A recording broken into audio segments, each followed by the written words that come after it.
Yo, new comic book day is like 2 days away, so it's time to take a look at the books coming out so I can tell you what I'm getting.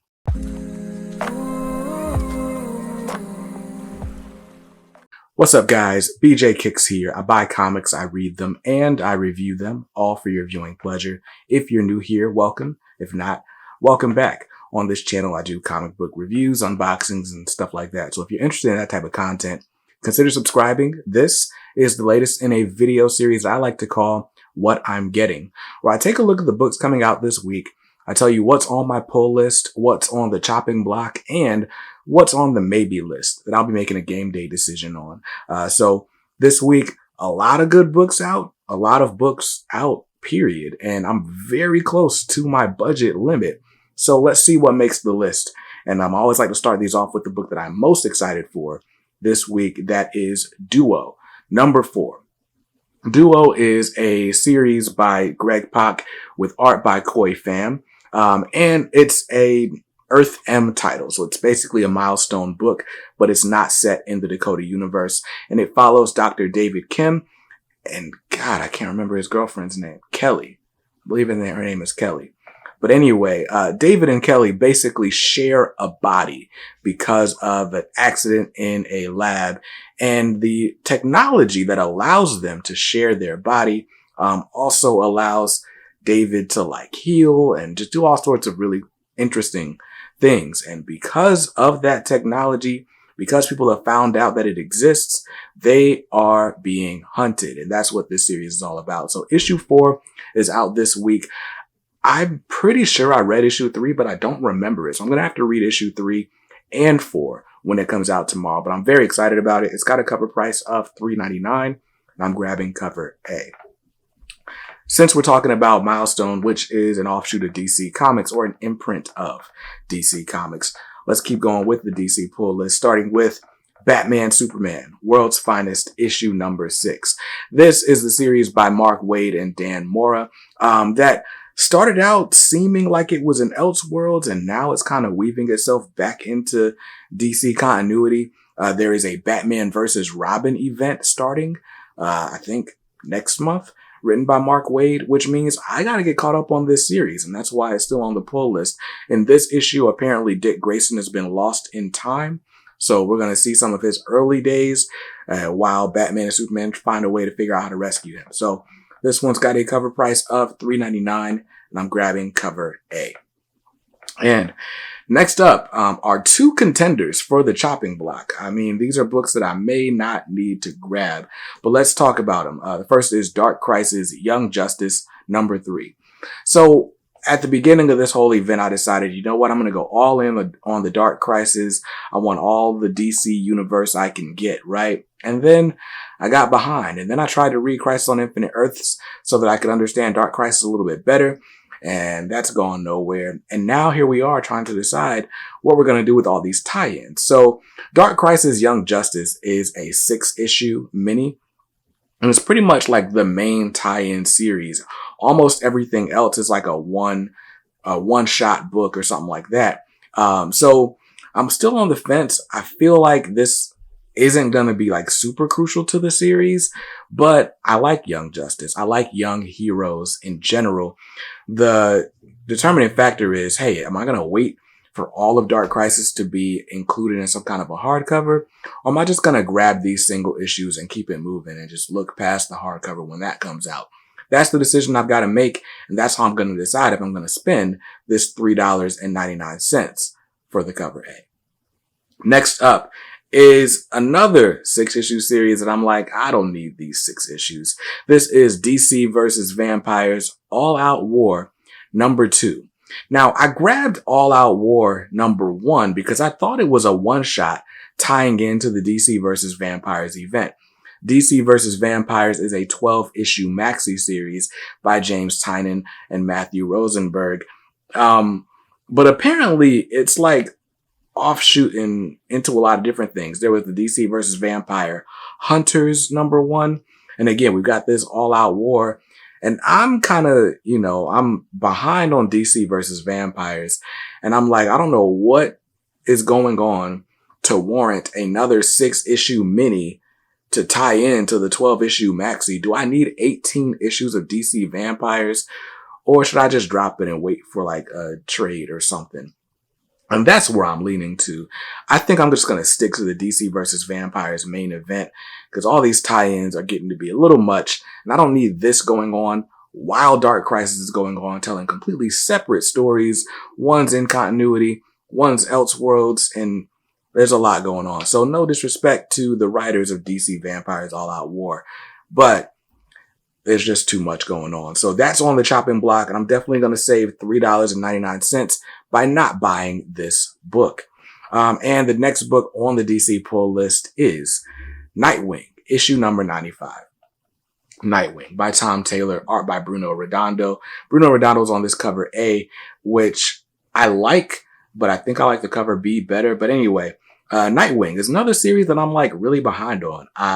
The last 2 issues I read were the Wally West tie-in, which I think that was 92 and 93. So I guess I'm not that far behind. I need to read issue 94 and get it going from there.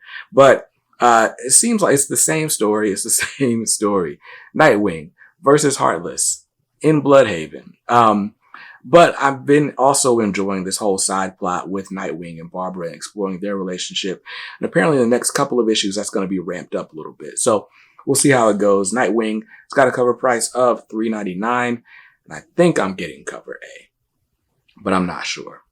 And that's it for my DC Comics. If I just stick to the list, and I do cancel DC Vampires All Out War, then I'm just looking at $16. But if I keep it on the list, then my total is $20. So I'm pretty sure I'm not getting All Out War number 2.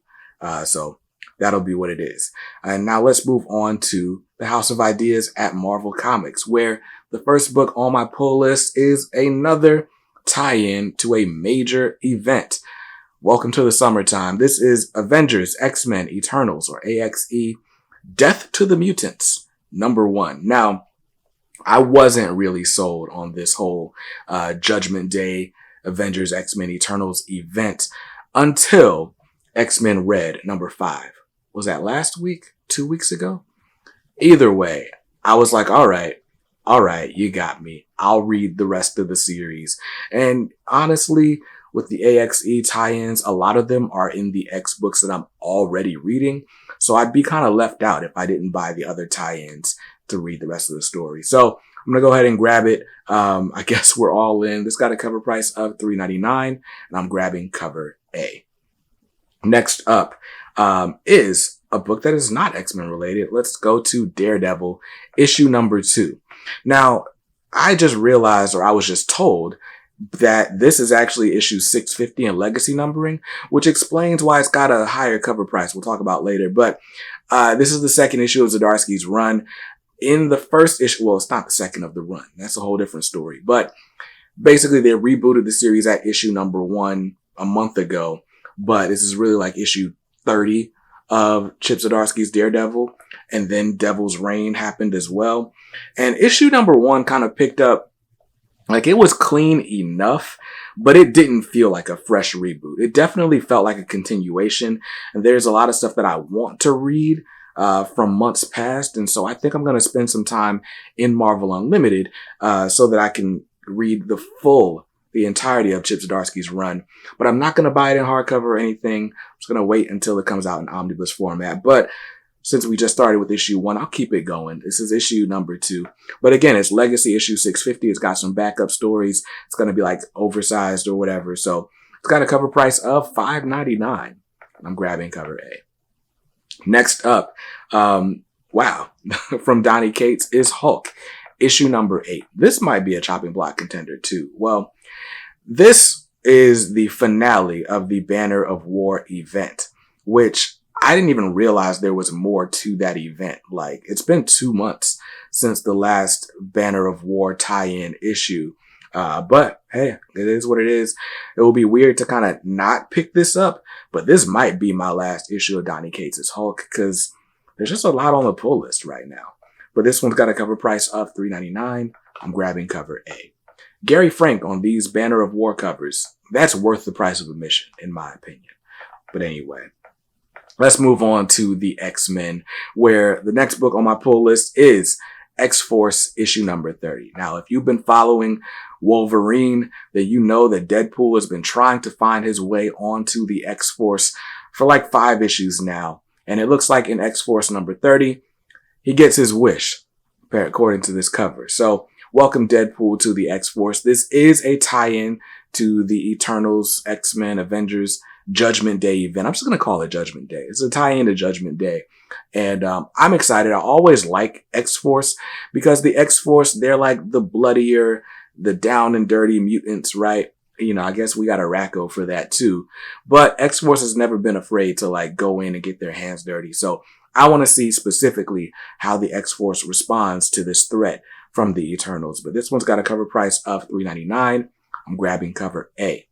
And the last book on my Marvel pull list this week is X-Men issue number 12. Now, we just had the Hellfire Gala and the X-Men or Judgment Day event start, but we basically have a brand new X-Men team. Cyclops is still on it. I want to say Jean is still on it. And I don't even remember who else is on it. Magic? Is Magic on it? I don't know. I read the Hellfire Gala, but the new X-Men roster wasn't the part that I was most excited about. But anyway, I always like seeing Cyclops lead his team through these missions. So I want to see how the X-Men are handling this Judgment Day event as well. So it's got a cover price of $3.99. I'm grabbing cover A. And that's it for my Marvel Comics pull list. Thanks to Zdarsky's Daredevil being a $6 book, my Marvel total is $22 this week. So we got Marvel out of the way. Now let's move on to the indies on the list. Last week I didn't have any. This week I got 2, starting with Firepower, issue number 23. And I know I'm so behind on this. I'm so behind on this that next issue would be a full extra hardcover. And that's kind of sad. That's kind of ridiculous, but whatever. Firepower number 23 from Robert Kirkman and Chris Samney is out this week, and I'm definitely buying it, and I will sit in a corner somewhere and read my backlog eventually. Now, what's going on? Oh, my screensaver's not working. But next up on the pull list is, oh wait, did I tell you? $3.99? I'm getting cover A. But next up on the pull list is another book by Robert Kirkman. This is The Walking Dead Deluxe, issue number 45. You guys know the drill. I'm buying The Walking Dead Deluxe because you can't get Walking Dead in color any other way. And since I never read The Walking Dead, I figured color is the best way to experience it. So that's got a cover price of $3.99. I'm grabbing the cover A, which is by David Finch. And that's it for my indie pull list. So if I just stick to the list this week, my indie comics are going to cost me $8. Now, why wouldn't I stick to the list? And my grand total for the week is going to be $46 as long as I don't buy that DC versus Vampires book. And you can't make me buy it. I'm not going to buy it. Right? All right. So my total this week is going to be $46. That's before taxes and before my 10% subscriber discount. I'm good with that. So I'll be at Ultimate Comics Raleigh not first thing, but right after work on Wednesday to grab my pulls. What's on your pull list this week? What are you grabbing? Let me know in the comments down below. And if you want to talk comics with me all the time, be sure to join the K Squad on Facebook and or Discord. We're about to revamp some things. I got some things I want to do with the squad. So we'll talk about that in another video very soon. But until then, hope you saw something you liked in this one. And if not, hey, that's cool. You can always buy what you like. Just make sure you read what you buy. And be nice to others, because kindness makes the world go round. Peace.